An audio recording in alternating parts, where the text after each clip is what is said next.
నా కుటుంబ సభ్యులారా बीआरएस और कांग्रेस में एक और समानता है। ये दोनों पार्टियां सोशल जस्टिस, सामाजिक न्याय के बिल्कुल खिलाफ है। आज 26 नवंबर जब देश संविधान दिवस मना रहा है तो हमें ये भी याद रखना है कि केसीआर ने बाबा साहब के बनाए संविधान को बदलने की बात करके बाबा साहब का और संविधान का अपमान किया था। कांग्रेस ने बाबा साहब आंबेडकर की राजनीति खत्म करने के लिए जोर लगाया, उन्हें भारत रत्न भी नहीं दिया।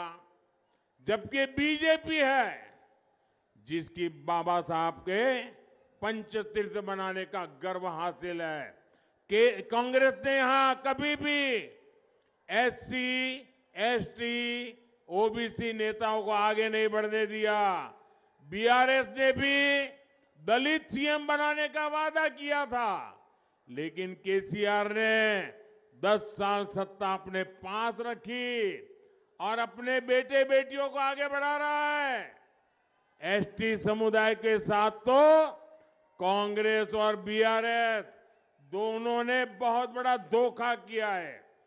बीजेपी ने देश को पहली आदिवासी महिला राष्ट्रपति दी, लेकिन बीआरएस और कांग्रेस दोनों ने द्रौपदी मुर्मू जी का विरोध किया।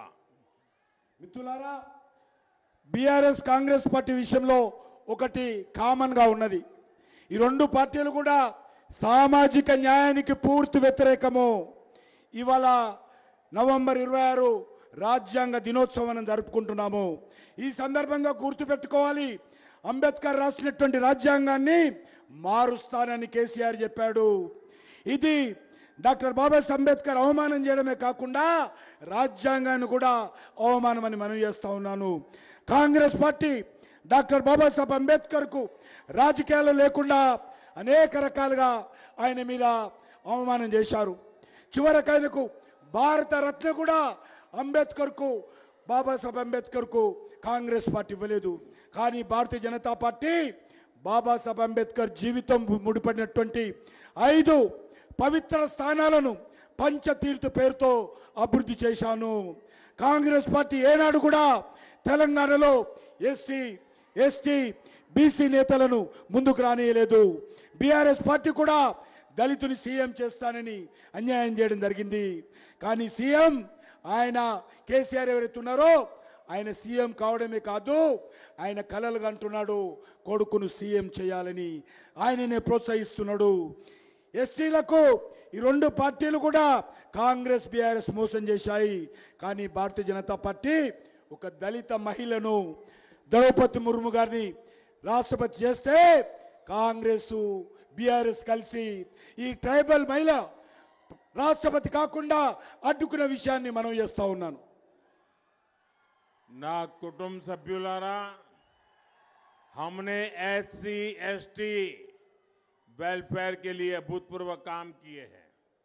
बीजेपी ने अलग से एसटी मंत्रालय बनाया।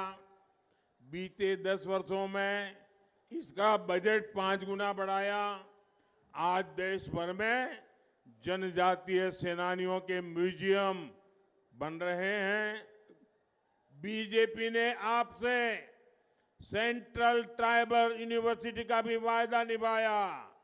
आज आदिवासी क्षेत्रों में रोड, रेल, हाईवे, पानी, बिजली और मोबाइल नेटवर्क पर अभूतपूर्व पैसा खर्च किया जा रहा है।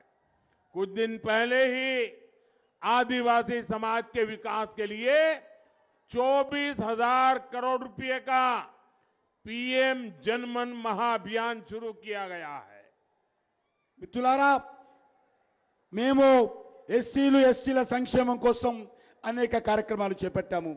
భారతీయ జనతా పార్టీ ప్రభుత్వం మొదటిసారిగా దేశంలో గిరిజన మంత్రిత్వ శాఖను ఏర్పాటు చేసిన విషయాన్ని మనం చేస్తా ఉన్నాను. గత 5 ఏళ్లలో గిరిజనుల సంక్షేమం కోసం 5% బడ్జెట్ పెంచాము. అంతేకాకుండా ఈరోజు దేశవ్యాప్తంగా గిరిజన వీరులను గుర్తు చేసుకుంటూ వారి పేర్లతో మ్యూజియంను కూడా భారతీయ జనతా పార్టీ ప్రభుత్వం ఏర్పాటు చేస్తుంది. మన హైదరాబాద్లో కూడా భారత ప్రభుత్వము గిరిజన మ్యూజియం రామ్జీ గోండు కొమరం భీం పేరుతో మ్యూజియం ఏర్పాటు చేయబోతున్నామని మనం చేస్తా ఉన్నాను. తెలంగాణలో తొలి గిరిజన కేంద్ర విద్యాలయం సమ్మక్క సారక్క విశ్వవిద్యాలయానికి మంజూరు చేశాము. ఈరోజు గిరిజన ప్రాంతాలలో భారతీయ జనతా పార్టీ ప్రభుత్వము రోడ్లు, రైల్వేలు, హైవేలు, తాగునీరు, కరెంటు, మొబైల్ నెట్వర్క్ లాంటి అనేక మౌలిక వసతులు పెంచింది. ఇటీవల ఆదివాసీల సంక్షేమం కోసం 24,000 కోట్లతో పిఎం జన్మన్ మహా అభియాన్ను ప్రారంభించిన విషయాన్ని మనం చేస్తూ ఉన్నాను. నా कुटुंब सभ्युलारा, तेलंगाना की इस विकास यात्रा में मादिगा समुदाय के साथ जो अन्याय हुआ है उसे भी बीजेपी भलीभांति समझती है.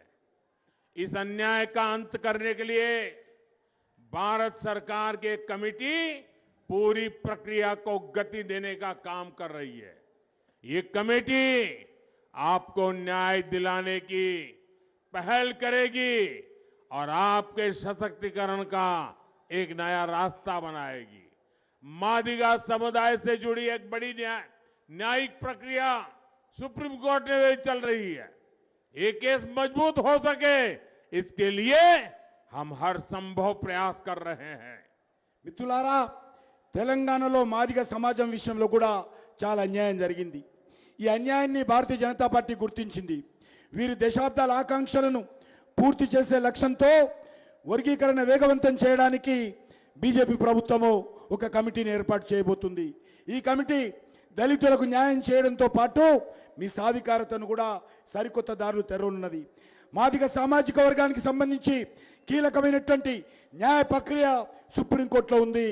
ఇందులో కూడా మాదిగలకు న్యాయం జరిగే విధంగా కేంద్ర ప్రభుత్వము అన్ని రకాలుగా అండగా నిలబడుతుందని మనం చేస్తూ ఉన్నాను.